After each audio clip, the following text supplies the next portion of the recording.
Moi, je vais lire ma contribution. Et pour commencer au sujet qui nous réunit ici, l'oralité performée, je vous propose un petit exercice à partir de la différence de ces deux énoncés.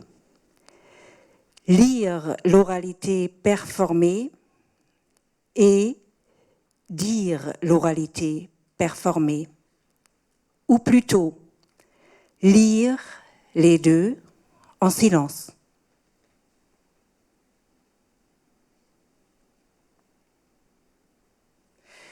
Et dire les deux à voix audible.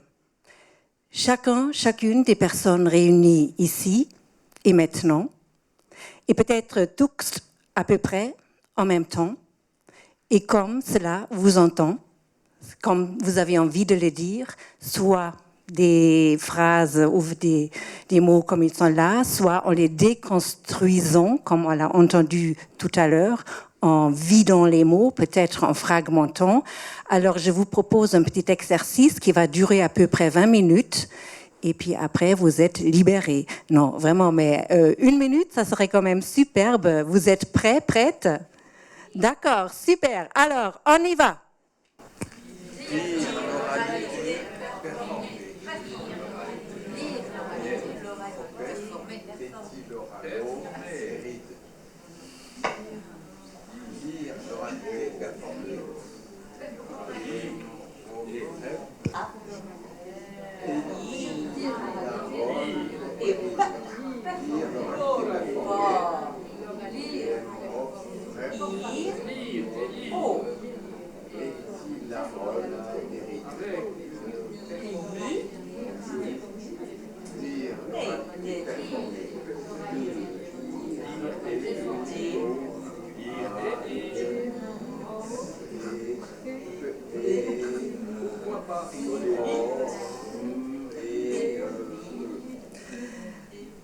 Je vous laisse le choix, vous continuez ou je continue un peu? Merci beaucoup. Alors, un grand applaudissement pour tout le monde. C'était super, je vous remercie beaucoup. Alors, il est évident que le fait de dire l'oralité performée, et même de dire lire l'oralité performée, s'approche plus de la performance que de lire oralité performée ou dire oralité performée. Parce que lire ou dire l'oralité performée implique l'utilisation de la voix qui va prononcer ces mots. On pourrait aussi simplement dire l'oralité performée ou oralité ou or ou li ou al ou ité, lité, alité ou n'importe quel autre mot, fragment de mot ou de son, qu'il s'approche d'un mot ou pas. Dire quelque chose, comme le suggère le titre de cette table ronde, et la table va encore être thématisée dans le contexte de ma contribution. Quoi qu'il en soit, vous auriez peut-être envie de mettre une objection à mon constat que lire les deux phrases, lire l'oralité performée et dire l'oralité performée serait plus éloigné de l'oralité performée que de dire ces deux phrases. Car il est vrai que nous avons dit ensemble ce que nous avons lu en même temps, ce qui contredit l'idée selon laquelle lire n'appartiendrait pas au domaine de l'oralité performée, parce que, habituellement, lire se fait dans un contexte de rapport intime entre soi-même et le support de l'écriture, à partir duquel on lit. Et encore, même dans ce contexte-là, on a déjà entendu tout à l'heure, dans lequel on lit dans sa tête tout simplement, sans que le voix ne quitte notre corps, la lecture silencieuse se révèle être un acte performatif, puisque l'explication dépassera le domaine de l'oralité performée plus précisément, je ne vais pas approfondir ce sujet, mais plutôt essayer d'esquisser les aspects de l'oralité et de la performance et le lien entre les deux. Retenons d'abord le fait que l'oralité est bien antérieure, ça aussi on a entendu, à l'écriture. On parle, ou c'est-à-dire l'auteur Walter Ang, parle dans son livre Oralité et littéracité, il parle de l'oralité première qui est présente dans les populations qui n'ont jamais connu l'écriture. L'écriture qui va influencer pas seulement notre manière de structurer la pensée, mais aussi toute notre vie, en fait. Comme on l'a entendu aussi, l'écriture est devenue quelque chose qui domine l'oralité, qui l'a carrément dévalorisée, au point que l'oralité n'avait plus de place dans aucun cours de l'université, jusqu'à ce que la poésie performance et les performeurs qui veulent remettre l'oralité à sa place, c'est-à-dire vis-à-vis du public, va faire l'émergence et puis reprendre le dessus par rapport à l'écriture. Alors, si l'oralité existe donc sans écriture, contrairement à l'écriture qui n'existe pas sans oralité, c'est important à retenir. En tout cas, pas l'écriture réalisée à partir des signes visuels qui sont présents dans les alphabets que je connais. Signes qui représentent les sons des lettres qui forment les mots. C'est un peu comparable, je m'imagine, aux sons qui existent sans partition, alors qu'aucune partition n'existe sans les sons auxquels les partitions réfèrent. Pour autant qu'il s'agisse d'une partition écrite à partir de notes ou d'autres systèmes de notation qui indiquent les sons à réaliser.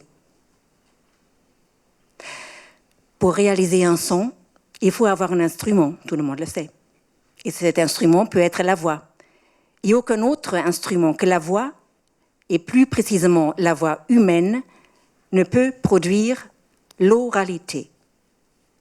Même si un ordinateur transpose via la technologie dont il est doté un texte écrit en paroles, tout en activant une voix synthétique et artificielle, cette production orale n'est pas égale à l'oralité qui, elle, est basée sur le langage humain, la capacité langagière de l'être humain de communiquer les uns avec les autres.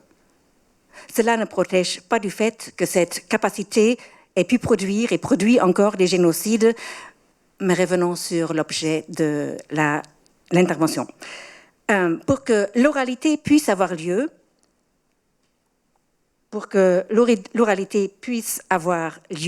il faut la mise en route d'un processus qui implique l'articulation physique au niveau de la bouche, la mâchoire, de tout mouvement corporel participant à l'émergence ou à la production d'un son audible.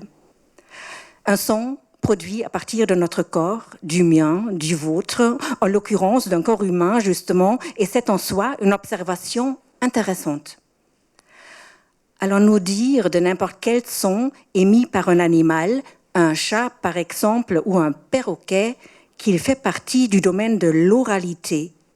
Et selon la réponse, admettons qu'elle soit non ou admettons qu'elle soit oui, est-ce que les sons, les bruits qui sortent de nos bouches d'êtres humains, font-ils partie de l'oralité?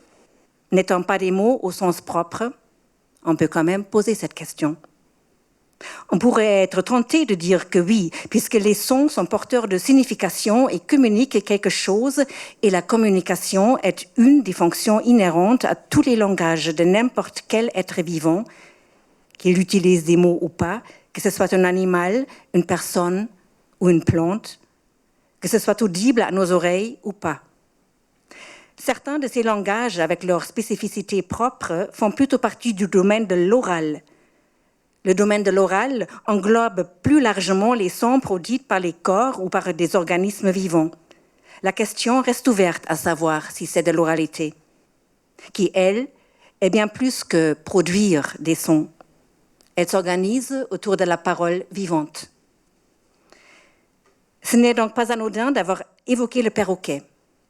Répéter un mot, bonjour par exemple, qui est un mot articulé dans l'espace, une voix parlée, une sorte d'oralité qui n'est pas primaire, pour le dire avec Walter Ong, mais simple, simplifiée, ne signifie pas que cette manifestation sonore comporte des caractéristiques du langage humain et pas non plus les voix qui produisent des mots à partir de données préfigurées comme des ordinateurs, par exemple, ou les intelligences artificielles, the large language models. Ces productions de sons, Ces productions de son-là appartiennent plutôt donc au domaine de l'oral, bien qu'il existe des intelligences artificielles, oui, qui s'approchent de l'oralité. C'est un peu compliqué, c'est très complexe tout cela, et considérons le fait quand même que l'oralité est attribuée à la communication orale. La communication orale qui se réalise à partir de 2 personnes au moins. Les personnes interagissent à travers la parole, réagissent aux mots proposés par l'autre, les autres, souvent dans le but d'une réflexion, souvent pour échanger des idées, avec cette capacité de pouvoir répondre aux propositions inattendues. En fait, je me réjouis de la journée de demain qui va plus approfondir cette thématique-là. Et puisque je n'étais pas encore dans le jour de demain quand j'ai fait les préparations, j'ai demandé à qui ? Oui, ChatGPT. J'ai demandé donc à ChatGPT, vous voulez voir ? Non, donc je ne vous conseille pas parce que ça durera vraiment très longtemps. J'ai en tout cas posé la question, est-ce que, je ne sais plus ce que j'ai posé comme, mais j'ai évoqué le nom de famille de Walter Ong, et le ChatGPT d'abord, il a interprété Ong comme organisme non gouvernemental, organisation gouvernementale. Après, il a interprété comme oralité numérique et générative, mais il a aussi évoqué l'oralité secondaire, qui est un autre sujet de Walter Ong, qui dit l'oralité secondaire est l'oralité que nous pratiquons tous et tous aujourd'hui, qui est l'oralité fortement liée à l'écriture et dominée par l'écriture qui nous environne. Donc, la communication, disais-je, est l'une des fonctions du langage humain, et puisque l'oralité performée est au centre de cet après-midi, j'aimerais brièvement mentionner un aspect spécifique de la théorie des actes du langage. Est-ce que vous les connaissez ? C'est des théories des actes de langage ont été développées par le philosophe et linguiste John Austin. Et je vais m'arrêter un instant plus précisément sur ce qu'il appelle les actes de langage performatifs. Qu'est-ce que c'est un acte de langage performatif ? C'est un énoncé qui contient les mots qui l'expriment. C'est un énoncé qui exprime ce qui va être fait, qui exprime l'action qui va être réalisée au moment même de la prononciation de l'énoncé. L'acte de langage performatif, en plus de ça, produit une réalité nouvelle au moment d'être dit, à condition, et là aussi c'est important, à condition que l'énoncé soit socialement admis par la communauté ou par la société dans laquelle il est exprimé. Par exemple, admettons, je sois une femme représentante de l'autorité intérieure à l'Église, je te baptise. Donc, les mots prononcés lors du baptême. Ou je vous déclare homme et femme ou homme et femme au moment du contrat ou n'importe. L'acte du langage performatif, vous l'avez bien remarqué, j'ai dit je te baptise, je te marie. Le statut social des personnes concernées a été modifié avec l'acte de langage même. Donc ça, c'est des énoncés que Austin a considérés comme à part ou faisant partie de sa théorie de tous les actes de langage, parce qu'il y en a plusieurs encore. Et j'aimerais rendre attentif le fait que l'acte pour qu'il soit accompli, je le disais, doit être admis par la communauté. Il peut être admis par la communauté seulement par le fait qu'il a été répété et exercé durant des décennies, des millénaires, en tout cas qu'il est devenu quelque chose d'institutionnalisé. Et cela renvoie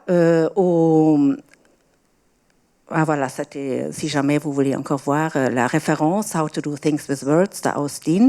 Et tout ça renvoie aux anthropologues Victor Turner et Arnold von Gennep, qui, eux, en tant qu'anthropologues, observaient des rituels, parlés ou pas, et ils constataient que les rituels, eux aussi, produisent des changements, c'est-à-dire une réalité A initiale se transforme en réalité B, et cet espace de l'entre-deux, entre la situation A et la situation B, cet espace de l'entre-deux dans lequel les changements s'effectuent, sont appelés les espaces de liminalité. Ces espaces de liminalité sont des moments, citation, where new ways of acting, new combinations of symbols are tried out, to be discarded ou to be accepted. Bien que contemporains, Austin et Turner ne se sont pas rencontrés et ne se connaissaient probablement pas. Pourtant, on voit chez l'un et l'autre deux mêmes idées qui sont A, la transformation qui se réalise, et B, cette transformation nécessite un consensus collectif qui est partagé par tout le monde, un consensus, je le dis encore une fois, qui s'est construit à travers le temps, comme la signification des mots ou la signification, disons, d'être dans le monde, ou devenir, une notion qui est chère au philosophe Gilles Deleuze. Le fait de devenir ou être devenu quelque chose ou quelqu'un, quelqu'une, repose sur des actes répétitifs. Ça repose sur des actes que nous performons tous les jours.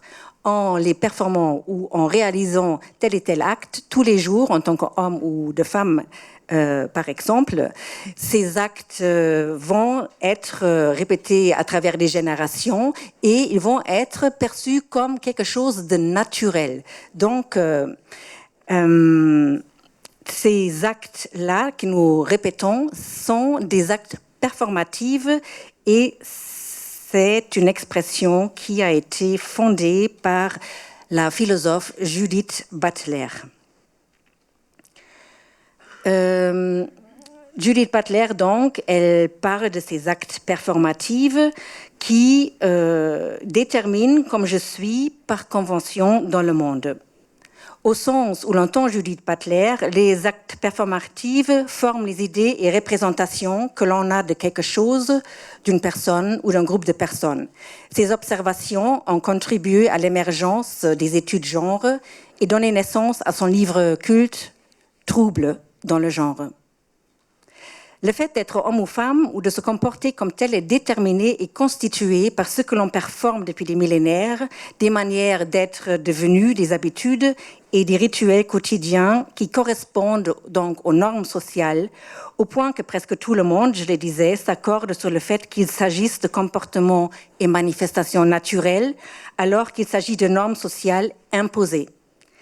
Si les actes performatifs se trouvent à l'opposé du changement, complètement, parce que rien ne change, ça se répète tout le temps, ils offrent toutefois la possibilité de leur mise en question. Citation, j'ai traduit en français. Dans le courant de mon argumentation, dit Judith Butler, je vais essentiellement référer à la phénoménologie pour démontrer que ce qui est perçu comme identité du genre est en fait un résultat performatif imposé par des sanctions et des tabous sociétaux. Dans ce caractère performatif même réside la possibilité d'interroger le statut réifié de l'identité de genre. Vous me demandez peut-être qu'est-ce que tout cela a à faire ici dans une contribution sur l'oralité performée. Mais justement, l'oralité, et avec elle, et surtout grâce à elle, la voix, ont aussi été conditionnés. Maintenant, j'ai oublié mes bouquins là dans mon sac, ça fait rien. Il y a un livre qui s'appelle Le genre de la voix, je vais vous le montrer tout à l'heure. C'est donc des chercheurs qui se sont penchés sur la question qu'est-ce qui fait que nous parlons comme nous parlons, et surtout nous, les femmes. L'oralité est donc conditionnée selon les croyances, disons, stéréotypées. Que la femme parle doucement, à défaut d'être caractérisée comme hystérique, au mieux qu'elle ne parle pas, qu'elle soit confinée dans le silence. Merci beaucoup, Vincent Barras. Voilà, c'est la preuve ici, je vous le montre. C'est un exemplaire de la revue Equinox, Le genre de la voix. Ça, je vous conseille très fortement de le consulter ou de le lire, parce qu'il donne des aspects intéressants. Pardon. Voilà. Je disais que je sais. Vous vous demandez peut-être tous que ça ébrit des stéréotypes de genre et Voilà, les femmes confinées au silence ici, mais aussi ailleurs. Le contexte actuel de la politique montre que nous, les femmes, on doit faire très attention de ne pas perdre des acquis qu'on pense aujourd'hui d'être acquis pour toujours. Donc les femmes sont encore très absents, ou plutôt absentes, des espaces voués à l'oralité. La télévision, la radio, les débats politiques, le domaine de l'oralité performée, elle aussi. Tout cela a changé, évidemment, mais ne pas plus tard, et maintenant, tu n'as plus besoin de regarder dans mon sac, mais j'ai réussi à amener un courrier, un journal, Le Courrier, qui date du 24 septembre 2005, où on parle de la rénovation d'une chaîne radio locale, qui dit « Nous faisons très attention que les femmes soient présentes dans notre podcast à 50%. » Juste pour vous montrer qu'on n'est pas encore dans une naturalisation de l'acquisition, de la présence des femmes dans l'espace voué à l'oralité. Merci beaucoup encore. Il ne faut pas que je perde les feuilles que je suis en train d'utiliser, hein, parce que là, voilà, il faudrait que j'improvise.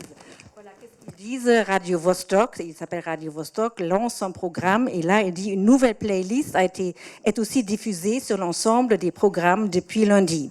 Elle se composera à 50% de sons locaux et 50% de femmes. Merci. Voilà. Donc,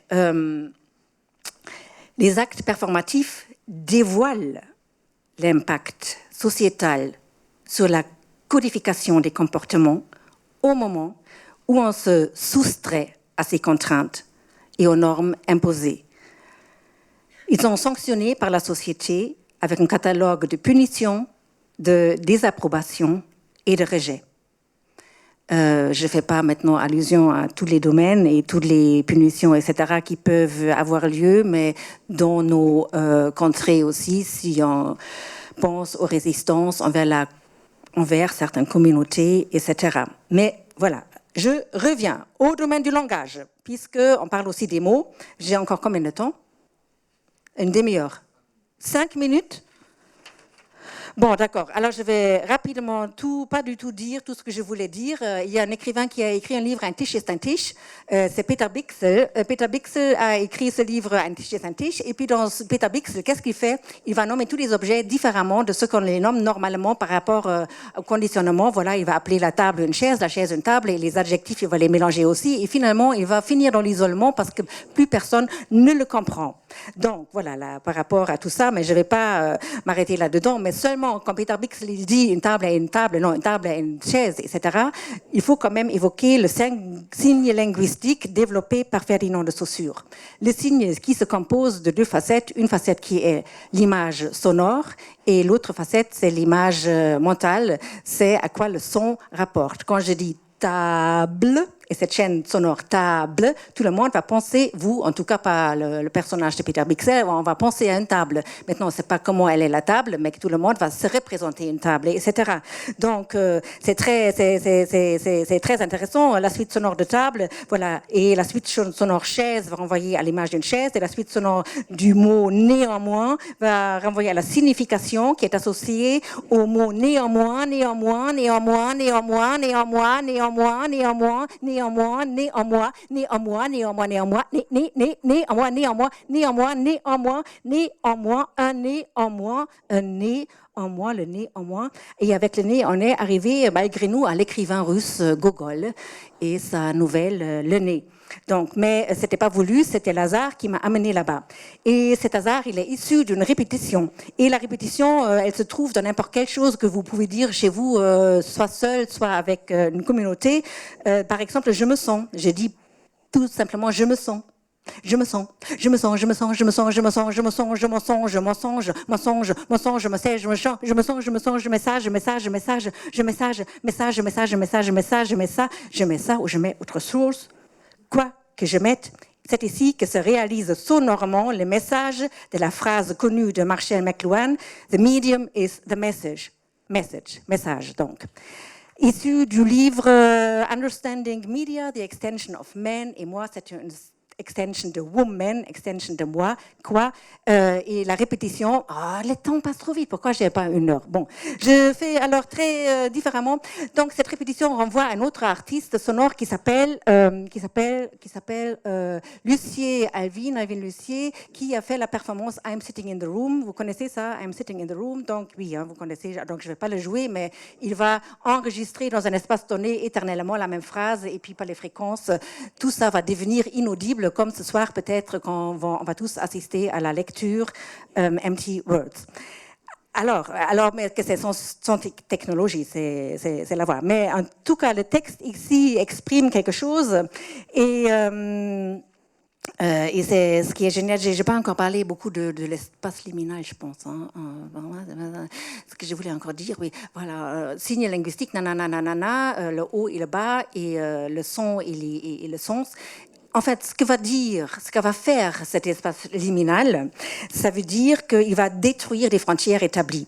Et ça nous ramène à et ça, il faut quand même que je dise, attendez, à quelque chose de très important non, ça tu t'es reconnu, mais je ne sais pas si j'ai encore le temps, de Erika Fischer-Licht, qui est une chercheuse en performance. Et elle et notre chercheuse, Sibylle Crema, disent que, et ça, il faut quand même retenir, que la performance déstabilise les frontières établies. La performance produit une dynamique qui fait vaciller les dichotomies conceptuelles et ouvre l'espace pour des expériences esthétiques exactement dans ces espaces de l'entre-deux, de la liminalité, ou dans des nouvelles expériences. Et maintenant, j'ai encore tout un truc là, par exemple, des sons. Parce qu'il y a toujours la question ouverte, là, est-ce que les sons que nous produisons sont de l'oralité? Donc, je vais juste donner quelques exemples.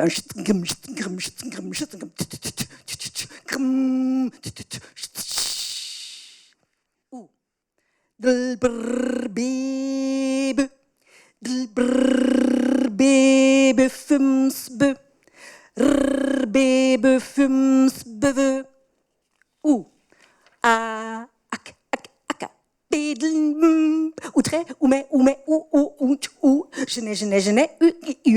I can't stand it, I can't stand it, I can't take it, I don't do it, I can't stand it. Et it doesn't get better. It doesn't get better. It doesn't get any better. It doesn't get any better than this. It doesn't get any more fabulous. And as better it is, it doesn't get any better. Ou bien, non. Non, ça serait bien que je t'écoute, quoi. Ou bien, Urgrieux, Urfrueux, Ulkflueux. Quelques exemples dans lesquels la voix se détache complètement de la parole. C'est ça le propre de la performance. J'aimerais encore vous parler des speeches, par exemple de Vincent Barras, ou des talk pieces de David Antin. Et j'aimerais terminer avec ça. David Antin, dans une de ses performances, il dit, et je ne vais pas tout vous le dire parce qu'il faut que j'avance, il dit à un moment donné, and I was thinking of a work by the philosopher I know, Stanley Cavell. Cavell wrote a book, an extremely interesting book called Must We Mean What We Say? And I thought I could talk this piece, Can We Mean What We Say? Which is maybe the question I would like to answer. Je ne connais pas la réponse de David Antin. Je ne sais pas s'il a dit quoi que ce soit par rapport à ça, mais j'aimerais juste vous dire ce que cela m'évoque. Quand David Antin oppose le verbe devoir au verbe devoir, obligation, le verbe pouvoir, la possibilité de faire des choix, must we mean versus can we mean, il touche à la fois le cœur de la philosophie du langage qui traite des significations et il touche la signification même de l'oralité performée. Car dans la performance, il n'y a pas de devoir, pas d'obligation, surtout pas imposée du haut, hiérarchiquement parlant. La performance est sans cesse en quête de liberté. Elle se libère des contraintes du langage, les contraintes de tout, du langage surtout. L'oralité performée déploie son éventail des possibilités à l'intérieur de l'espace de l'entre-deux, dans l'espace qui se situe entre ma bouche et vos oreilles et tes oreilles. Et la coprésence de tous les éléments présents, vous, moi, la lumière, le son, l'écran, les tapis, les chaises, notre respiration, tout cela, l'éphémère de la parole, contribue à fermer ce que Erika Fischer-Licht appelle la boucle de rétroaction autopoétique, à partir de laquelle la performance se crée elle-même.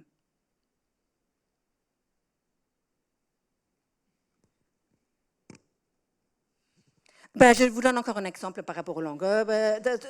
Donc, voilà, il y a des exemples, Vincent Barassi qui est très... tu as aussi donné des superbes exemples. Je donne encore un exemple de moi. J'ai aussi préparé plein de choses, là, encore de moi, mais je ne vais pas vous le montrer. Je vais juste vous parler un poème qui joue aussi sur cette rupture de frontières.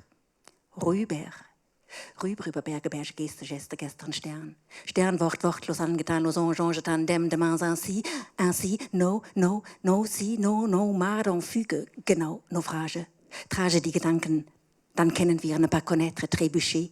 Erst gestern über Wege gestolpert en haut, Haut aus Worten, Wort, Tendenz, Tendance Celeste, rein raus, trotzdem die Wörter zerbrechlich sind, fragile, les Phrases. We would like to quieres cac, Billaby. What about all I am, been so confused? What really would like to do, ne Peppa? Wieso denn nicht? We have to go. Niet, don't go, niet. Brahmara.